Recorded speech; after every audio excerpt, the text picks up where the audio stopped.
రామాయణం నేను చదివాను, మహాభారతం చదివాను అన్నారు కదా. చదువుతున్నప్పుడు మీ పర్స్పెక్షన్ నాకు అక్కడే అర్థమైపోయింది. ఏంటి, రామాయణం అనగానే సీతమ్మని రాముడు కాపాడి తీసుకొచ్చాడనే మాట మీరు అన్నారు. రామాయణం చదివినప్పుడు ఎలా తీసుకొచ్చాడనేది నేను చదివాను అని.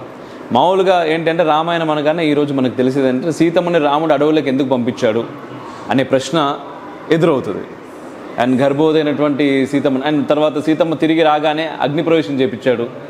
ఆయన రాముడా, ఆయన దేవుడా మీకు మామూలుగా ఇది నడుస్తూ ఉంటుంది. అక్కడ నుంచి సీతమ్మని కాపాడి తీసుకొచ్చాడు అనేటటువంటి మాట్లాడారు కదా. సో ఏంటంటే ఏదైనా అంటే సార్ సింపుల్గా ఇప్పుడు మన ఇంట్లో ఉన్నటువంటి తల్లిదండ్రుల గురించి, మన అమ్మ గురించి, మన నాన్న గురించి ఎవరైనా ఏదైనా ఒక కథ, అది నిజం కావచ్చు, మేబీ ఎక్కడో 1%, పోనీ 90% నిజమైనా అది ఒకవేళ తప్పు అని మనకు అనిపించిందంటే వాడు ఎవడైనా సరే, ఎవరు చెప్పినా సరే మనం నమ్మం.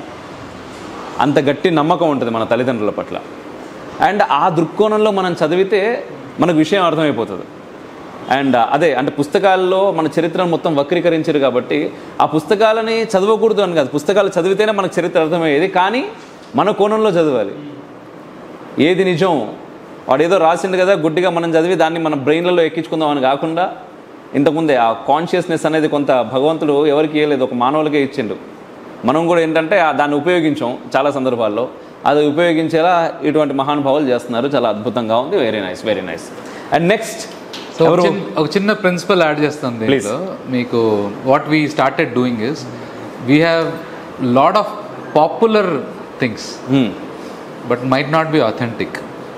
So we would like to make authentic popular. So ఎప్పుడైతే అథెంటిసిటీని పాపులర్ చేస్తామో ఇంకా మనకి ధర్మం అట్లీస్ట్ బేస్ వర్కౌట్ అవుతుంది. ఎందుకంటే ఇప్పుడు కూడా ఏంటంటే సార్, నార్మల్గా ఎవడైతే గెలుస్తాడో వాడు రాసిందే హిస్టరీ అండి. వాడు రాసిందే చరిత్ర. మన పైన కొన్ని వందల వేల సంవత్సరాలు ఎంతోమంది దాడులు చేసి గెలిచిర్రు. వాడికి ఇష్టం ఉన్నదల్లా రాసుకుంటూ పోయారు. అండ్ ఇప్పుడు గెలవాల్సినటువంటి సమయం మనది.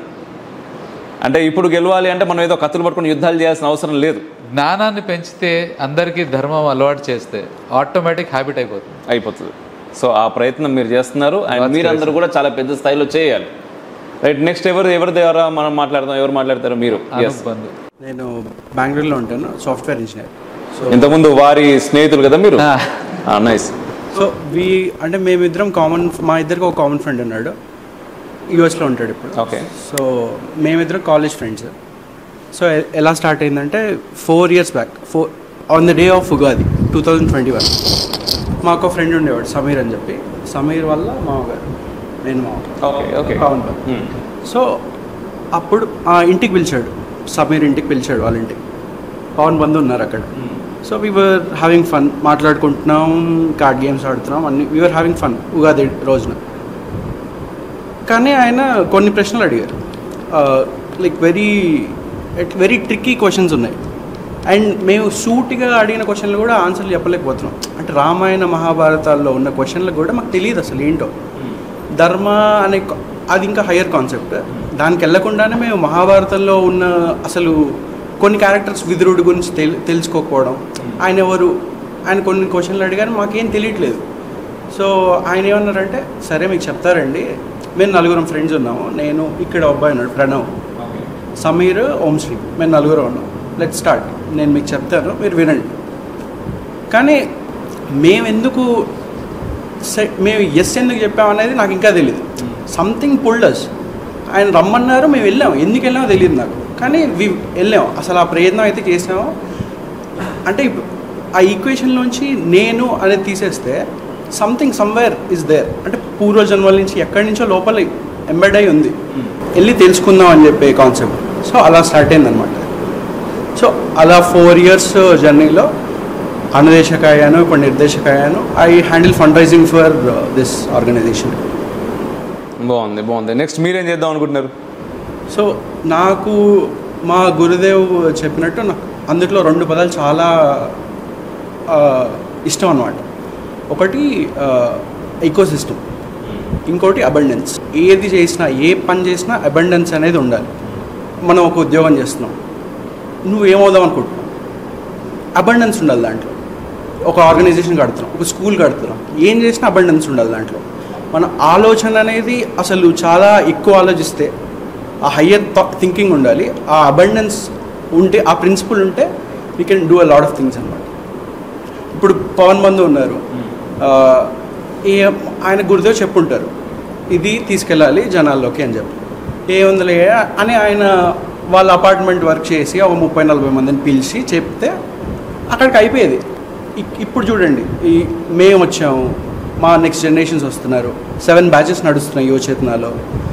మొన్న ఒక కాలేజ్కి వెళ్ళాము, అక్కడ 800-900 మంది వచ్చారు. సో ఇది అబండెన్స్. ఒక అపార్ట్మెంట్ దగ్గర ఆగిపోకుండా ఇలా బయటికి వెళ్ళి చాలా జనాల దగ్గరికి వెళ్ళింది. ఇప్పుడు యూట్యూబ్ పాడ్కాస్ట్ చేస్తున్నాం, చాలామంది చూశారు, వంశీ వచ్చాడు, సుమంత్ వచ్చాడు, చాలామంది వస్తున్నారు. సో దిస్ ఈజ్ అబండెన్స్ అని నా ఫీలింగ్. ఖచ్చితంగా అదే, అందుకోసం మీరు ఏం చేయాలనుకుంటున్నారు, మీరు ఏం చేద్దాం అనుకుంటున్నారు? అబండెన్స్ అండి. మనకి చాలా డబ్బులు కావాలి, ఏదైనా బిల్డ్ చేయాలంటే చాలా డబ్బులు కావాలి, చాలా మనుషులు కావాలి మనకి. ఇప్పుడు నేను ఒక పని చేస్తున్నాను, కానీ దానికి హ్యాండ్స్ యాడ్ అయితే, నేను సాఫ్ట్వేర్ ఇంజనీర్. సో పంచమోపాసన చెప్పారు ఇందాక, అసలు ఆ కాన్సెప్ట్ నేను ఎందుకు పాటించాలి అనేది వదిలేస్తే పాటిస్తున్నాను నేను. నాకు ఎక్కడో నచ్చింది అది, somewhere I liked it. So ఆ 20% బ్యాలెన్స్ అనేది ఉండాలి. ఆయన చెప్పినట్టు కదా, మన గురుదేవ్ చెప్పినట్టుగా సొసైటీకి పనిచేయాలి, నాకు నేను పని చేసుకోవాలి, పిత్రీస్కి పని చేయాలి, ఫ్యామిలీని పట్టించుకోవాలి.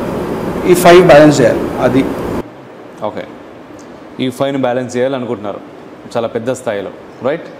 అండ్ ఏదైనా మార్చాలి అనుకుంటున్నారా? అంటే మీకు అంటే నార్మల్గా మీ ఏజ్ ఎంత? 23. 23 సంవత్సరాల్లో మీకు నచ్చినవి చాలా చూసుంటారు, చాలా అనుభవించి ఉంటారు, రైట్? ఏదైనా చూసినప్పుడు అదే ఇది మార్చాలరా అనిపిస్తూ ఉంటుంది. అలా మీ లైఫ్లో మీరు అనుకున్నటువంటి ఏదైనా ఒకటే, చాలా మార్చాలనిపిస్తుంది, బట్ ఒకటి చెప్పండి మాకు. నాకు ఎడ్యుకేషన్ సిస్టమ్ కంప్లైంట్ చేసేవాడిని నేను చాలా. ఏదైనా చిరాకు వస్తే కంప్లైంట్ చేసేవాడిని, వీళ్ళు బాగా చేయట్లేదు, వాళ్ళు బాగా చేయట్లేదు, టీచర్లు బాగాలేదు, ప్రొఫెసర్లు పట్టించుకోవట్లేదు, ఎవరు పట్టించుకోవట్లేదు అనే ఉండేది. వేరే వాళ్ళ పైన వేసేవాడిని. తర్వాత ఆలోచిస్తూ మనం ఫ్యూచర్ జనరేషన్ గురించి ఆలోచిస్తే ఎవరో ఒకరు చేయాలి కదా, ఖచ్చితంగా చేయాలి.